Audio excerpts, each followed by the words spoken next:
موہرا ڈرامے کی next episode میں لگتا ہے کہ آخر وہی ہونے جا رہا ہے جس کا ڈر تھا۔ دائم کی محبت جھوٹ اور علیزے کے ساتھ بنایا ہوا پلان نکلی، کیونکہ دائم نمرا سے نکاح کرتے ہوئے تو اس سے بہت وعدے کرتا ہے کہ آج سے تم میری بیوی ہو اور ہر مشکل میں تمہارے ساتھ کھڑا ہوں۔ جب گھر والے تمہیں کچھ بھی کہیں تم بس مجھے ایک بار کال کرنا، میں وہاں پہنچ جاؤں گا اور ہم ہر مصیبت کا سامنا مل کے کریں گے۔ لیکن افسوس کہ جیسے ہی نمرا گھر پہنچتی ہے، دائم نمرا کا نمبر بلاک کر دیتا ہے، بلکہ اپنا نمبر ہی چینج کر دیتا ہے۔ اور جس گھر میں نمرا اور دائم کا نکاح ہوا تھا اور دائم نے کہا تھا کہ آج سے یہ ہم دونوں کا گھر ہے اور یہیں سے ہم اپنی نئی زندگی کا آغاز کریں گے، دراصل وہ گھر بھی دائم نے رینٹ پہ لیا تھا۔ اب نمرا گھر پہنچ کے دن رات دائم کو کال پہ کال، میسیجز پہ میسیجز کرتی ہے، لیکن نمبر نان رسپونڈنگ میں آتا ہے۔ نمرا کو یہی لگتا ہے کہ شاید موم نے دائم کے ساتھ کچھ برا کیا ہے،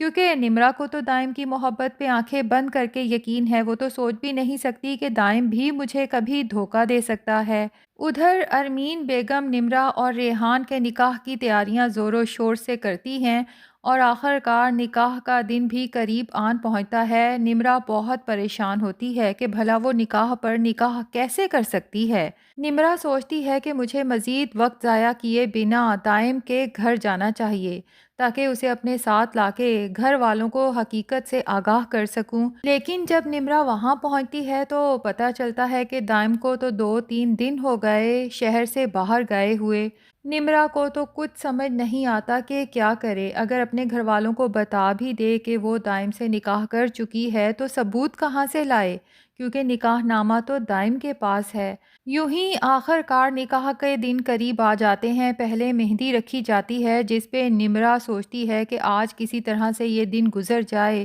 میں دائم کے چچا کے گھر کا پتہ چلا کے وہاں جاؤں گی، ہو سکتا ہے کہ دائم وہاں مل جائے۔ یوں ہی مہندی کا دن پہنچ جاتا ہے۔ اب علیزے جسے اندر ہی اندر ساری حقیقت کا پتہ ہے، اسے نمرا پہ ترس بھی آتا ہے، لیکن وہ سوچتی ہے کہ سکندر کو سبق سکھانے کے لیے ایک دفعہ اس کو یہ جھٹکا دینا ضروری ہے۔ جو کچھ سکندر نے میری بہن کے ساتھ کیا تھا اور ترس نہیں کھایا تھا، تو سکندر کو بھی تو پتہ چلے کہ جب بہن کے ساتھ ایسا کوئی دھوکہ ہوتا ہے تو کیسا محسوس ہوتا ہے۔ پھر مہندی کے فنکشن پہ نمرا بیٹھے بیٹھے اچانک بے ہوش ہو جاتی ہے اور فنکشن کو وہیں روکنا پڑتا ہے۔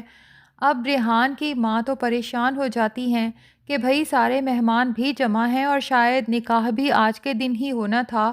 تو وہ یہی کہتی ہیں کہ ہم مہمانوں کو کیا کہیں گے۔ یہاں پر علیزے آگے بڑھ کے کہتی ہے کہ آنٹی آپ کیسی باتیں کر رہی ہیں، نمرا کی حالت خراب ہے اور آپ کو لوگوں کی پڑی ہے، میرے خیال سے اس وقت ہمیں صرف نمرا کا سوچنا چاہیے۔ اب یہاں پر یہ بھی ممکن ہے کہ نمرا پریگننٹ ہو اور اسے جب اس سچائی کا پتہ چلے اور وہ سوچے کہ میں اب گھر والوں کو کیسے فیس کروں گی جبکہ دائم بھی غائب ہے، تو وہ بھی انوشے کی طرح اپنی جان لینے کی کوشش کرے۔ بہرحال یہ تو ہمیں بعد میں جا کے پتہ چلے گا، فی الحال تو سب گھر والے بہت پریشان ہو جاتے ہیں کہ نمرا کو ہوا کیا ہے۔ نمرا علیزے کے سوا کسی پہ ٹرسٹ نہیں کر سکتی، تبھی اسے اعتماد میں لے کے ساری حقیقت بتا دیتی ہے کہ بھابھی میں دائم سے نکاح کر چکی ہوں، لیکن اس دن سے دائم بھی غائب ہے، اس سے کوئی کانٹیکٹ نہیں ہو رہا اور میرے پاس نکاح نامہ بھی نہیں ہے کہ میں سب گھر والوں کو یہ بتا سکوں۔ اب ایسے میں آپ ہی ہیں جو میری مدد کر سکتی ہیں، بس کسی طرح سے ریحان سے میرا نکاح رکوا لیں۔ علیزے نمرا کے لیے پریشان ہو جاتی ہے یا شاید پریشان ہونے کا ڈرامہ کرتی ہے۔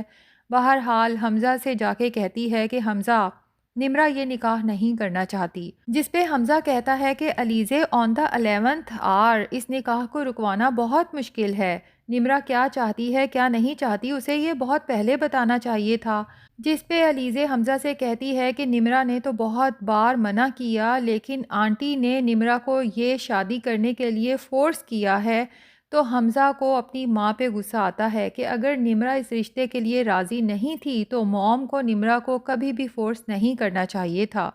اب یہاں پر ممکن ہے کہ علیزے حمزہ کو بتا ہی دے کہ نمرا سب گھر والوں سے چھپ کے دائم سے نکاح کر چکی ہے اور اب وہ امید سے بھی ہے، لیکن دائم غائب ہے اور نمرا کو یہی لگتا ہے کہ موم نے ہی دائم کو کہیں غائب کروایا ہے۔ بہرحال یہ حقیقت جب بھی کھل کے سب گھر والوں کے سامنے آئے گی تو سبھی بہت پریشان ہوں گے، کیونکہ ان کے سوشل سرکل میں جب یہ بات پھیلے گی کہ ان کی بیٹی چھپ کے ایک غریب لڑکے سے نکاح کر چکی ہے اور لڑکا بھی نکاح کے بعد غائب ہو چکا ہے، تو ٹھیک اسی طرح سے ارمین بیگم کے ساتھ ساتھ باقی سب گھر والوں کی بھی بدنامی ہوگی، جس طرح سکندر کی وجہ سے انوشے اور اس کے گھر والوں کی ہوئی تھی۔ دوسری طرف سکندر کو جب سے پتہ چلا ہے کہ ڈیڈ کے پاس کچھ ایسی پراپرٹی بھی تھی جس کا انہوں نے مجھے کبھی نہیں بتایا اور میرے مشکل وقت میں انہوں نے آفر بھی نہیں کی، لیکن جب حمزہ پہ برا وقت آیا تو ڈیڈ نے وہ پراپرٹی بیچ کے حمزہ کے کاروبار میں انویسٹ کیا، تو سکندر جس طرح پہلے بزنس کو الگ کرنے کے لیے ہمدانی صاحب کے پیچھے لگ چکا تھا، اب اپنے پیرنٹ سے کہتا ہے کہ ڈیڈ نے جتنی پوشیدہ پراپرٹی رکھی ہے مجھے اس سب میں سے اور اس گھر میں سے بھی حصہ چاہیے، کیونکہ میں اپنے کاروبار کو ایکسٹینڈ کرنا چاہتا ہوں۔ اب چونکہ سکندر کو علیزے کے تھرو یہ بات پتہ چلی تھی کہ ہمدانی صاحب نے اپنی پوشیدہ پراپرٹی بیچ کے حمزہ کے کاروبار میں انویسٹ کیا تھا، تو سکندر یہ بات ارمین بیگم کو بتا دیتا ہے۔ ارمین بیگم کو علیزے پر ہی غصہ آتا ہے کہ اگر ہمدانی صاحب نے یہ سب کیا بھی تھا تو علیزے کو آخر سکندر کو بھڑکانے کی کیا ضرورت تھی۔ اب عریشہ جب ارمین بیگم کے پاس بیٹھتی ہے تو ارمین بیگم کہتی ہیں کہ عریشہ تمہیں سکندر کو سمجھانا چاہیے کہ وہ اپنے ڈیڈ سے پراپرٹی میں سے حصے کی بات نہ کرے، کیونکہ ہمدانی صاحب پہلے ہی اس سے بہت ناراض ہیں جو اس نے کاروبار الگ کیا ہے، اور تمہیں پتہ ہے کہ یہ سب دراصل علیزے کی چال ہے۔ اسی نے سکندر کو بھڑکایا تھا کیونکہ وہ سب گھر والوں میں پھوٹ ڈلوا کے گھر کا ماحول خراب کرنا چاہتی ہے، اور دیکھو نا جیسا وہ چاہتی تھی ویسا ہی ہو رہا ہے۔ علیزے جو پیچھے کھڑی عریشہ اور ارمین بیگم کی یہ گفتگو سن لیتی ہے اور دل ہی دل میں خوش ہوتی ہے ارمین بیگم کو یوں پریشان دیکھ کر، تو مسکراتے ہوئے ان کے پاس ہی پہنچ جاتی ہے، جبکہ عریشہ غصے سے علیزے سے کہتی ہے کہ تم آستین کا سانپ ہو۔ تو علیزے کو عریشہ سے بھی بدلہ لینے کا موقع مل جاتا ہے، کیونکہ علیزے نے عریشہ کی رپورٹس پڑھ لی ہیں اور اسے اندازہ ہو چکا ہے کہ عریشہ اس وقت کنسیو کرنے کے لیے کتنی اتاولی ہو رہی ہے، جبکہ سکندر اور عریشہ کی تمام رپورٹس ٹھیک آنے کے باوجود بھی انہیں گڈ نیوز نہیں مل رہی۔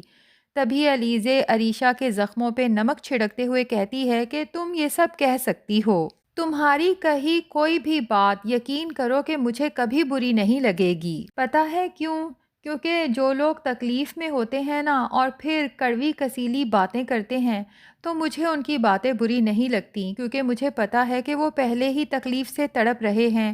عریشہ تو علیزے کی یہ طنز سنے گی تو سچ میں مزید تکلیف سے تڑپنے لگے گی، جبکہ علیزے مزے سے یہ کہتی ہوئی کہ تم تڑپو تکلیف سے ہنستے ہوئے وہاں سے چلی جائے گی۔ تو ناظرین کیا لگتا ہے دائم کے غائب ہو جانے کے بعد کیا نمرا کا اینڈ بھی وہی ہونے والا ہے جو انوشے کا ہوا تھا، یا پھر علیزے کو نمرا پہ ترس آ جائے گا اور وہ دائم کو عین وقت پہ بلا لے گی؟ کمنٹس میں ضرور بتائیے گا۔ ریویو پسند آیا ہے تو ویڈیو کو لائک اور چینل کو سبسکرائب بھی کر لیں۔